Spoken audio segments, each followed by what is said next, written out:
നിങ്ങളുടെ ഇഷ്ട പരമ്പരകൾ എക്സ്ക്ലൂസീവായി സൺ നെക്സ്റ്റ് ആപ്പിലൂടെ തികച്ചും ഫ്രീ ആയി. ഇപ്പോഴേ ആപ്പ് ഡൗൺലോഡ് ചെയ്യൂ.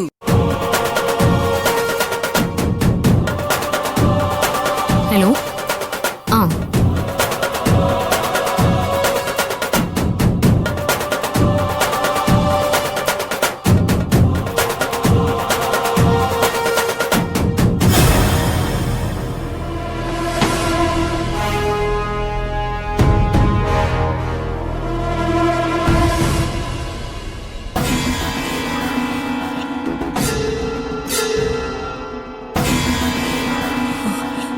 ശർമാജി ഒന്ന് വേഗാവട്ടെ. ഓക്കെ മാനസ.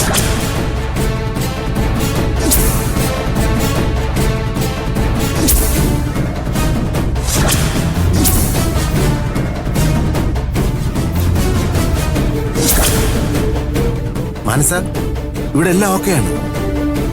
ഇപ്പൊ 2 OTP വരും. ഓരോന്നായിട്ട് പറഞ്ഞു തരണം. ശരി.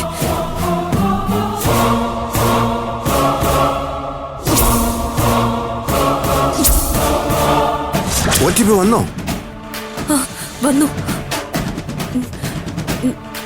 926834.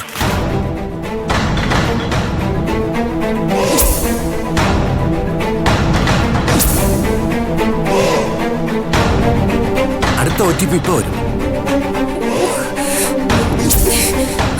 ശർമാജി OTP വന്നു. നമ്പർ പറയൂ. 483212. ഓക്കെ മാനസ, 1 മിനിറ്റ്.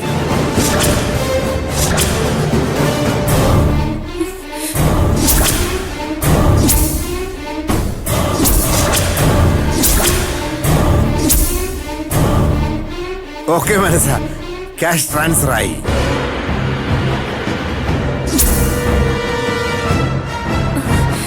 അല്ല, ഇനി എന്താ ചെയ്യണ്ടേ? ക്യാഷ് ട്രാൻസ്ഫർ ആയ മെസ്സേജ് വന്നോ? വന്നു. എങ്കിൽ ആ മെസ്സേജും നേരത്തെ വന്ന 2 OTP ഡിലീറ്റ് ചെയ്തോളൂ.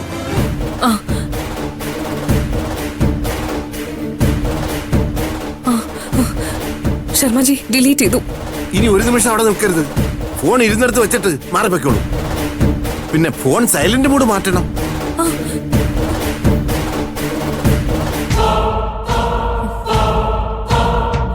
മാറ്റി. ഓക്കെ, ഞാൻ വിളിച്ചോളാം. ശരി.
ഞാൻ കരുതിയതിലും വിപരീതമായിട്ടാണ് ഇപ്പൊ കാര്യങ്ങൾ നീങ്ങുന്നത്. അഭയും ഭാമയും ഭരതനും അരുന്ധതിക്കും അഭയം കൊടുത്ത സ്ഥിതിക്ക് ഉടനെ എന്തെങ്കിലും ചെയ്തേ പറ്റൂ. അതിനൊരൊറ്റ വഴിയേ ഉള്ളൂ. ആദ്യം 4 പേരെയും ഈ വീട്ടിലേക്ക് തന്നെ കൊണ്ടുവരണം. അമ്പയോട് പറയാം, ബാക്കി പിന്നാലെ ആലോചിക്കാം. ഏട്ടാ ദാ ഏട്ടാ.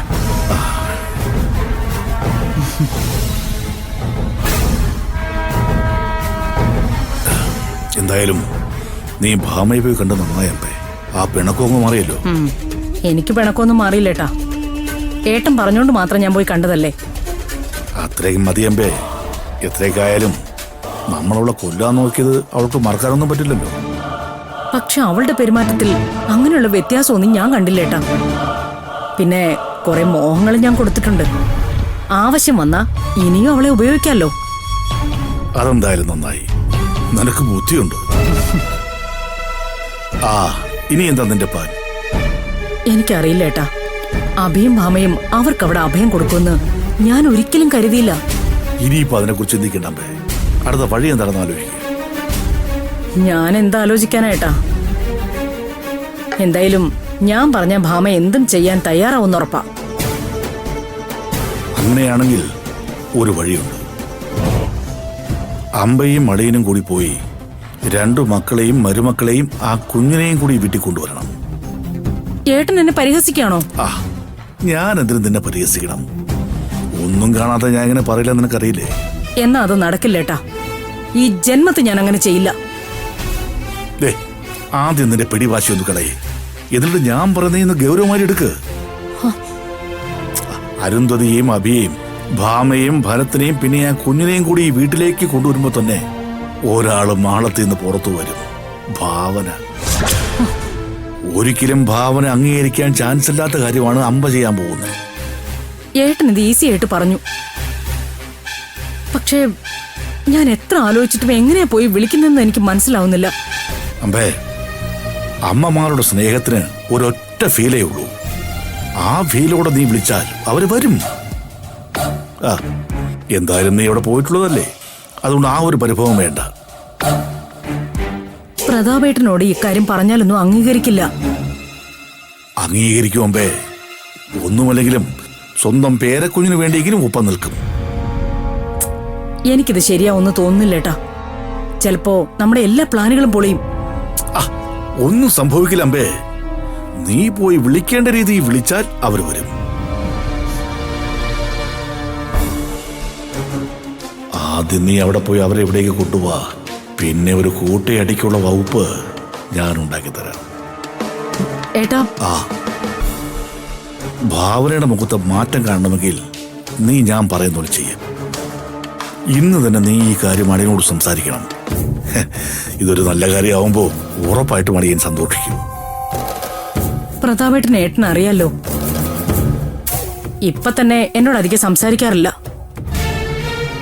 ഞാൻ വരുന്നതും സംസാരിക്കുന്നതൊന്നും അളിയന് ഇഷ്ടമല്ലല്ലോ. സാരമില്ല, എനിക്ക് ഇതൊക്കെ തന്നെ വേണം. എന്റെ മോള് ജയിലിൽ കിടന്നിട്ടേ ഒന്ന് തിരിഞ്ഞു നോക്കാൻ പോലും ഒരാളുണ്ടായില്ലല്ലോ.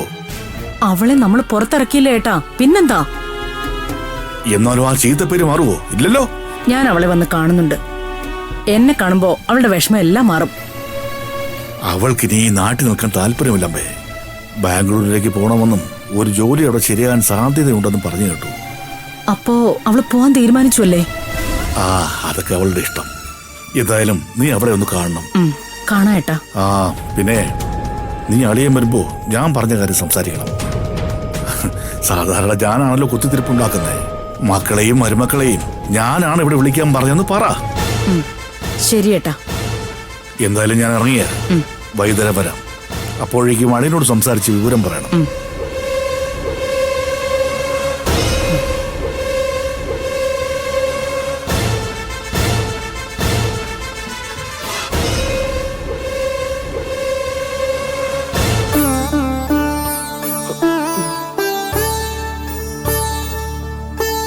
കഴിക്കുന്നേ.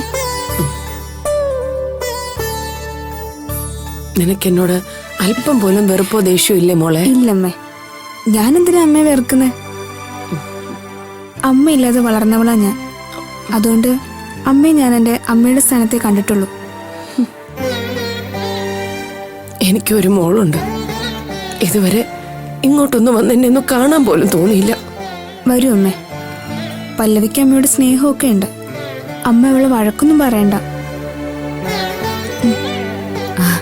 വല്യമ്മേ, ആ ഭാവന മോളോ? വാ ആ ലലിച്ച, വാ മോളെ. ആ വാ മോളെ. ഏയ് നീ അവിടെ ഇരിക്കെ. ഇതെന്താ മോളെ? ഞാനിപ്പോഴേ സൂര്യപ്രഭയിലെ സ്വാമിജിയെ കണ്ടിട്ട് വരിക വല്യമ്മ. വല്യമ്മയുടെ കാര്യങ്ങളൊക്കെ ഞാൻ സ്വാമിജിയോട് പറഞ്ഞു. സ്കാനിംഗ് റിപ്പോർട്ടും കാണിച്ചു. ആ, അതെങ്ങനെ കിട്ടി? എന്താ വല്യ ചെയ്ത്? അതൊക്കെ ഞാൻ ആനിനോട് പറഞ്ഞ് സംഘടിപ്പിച്ചു.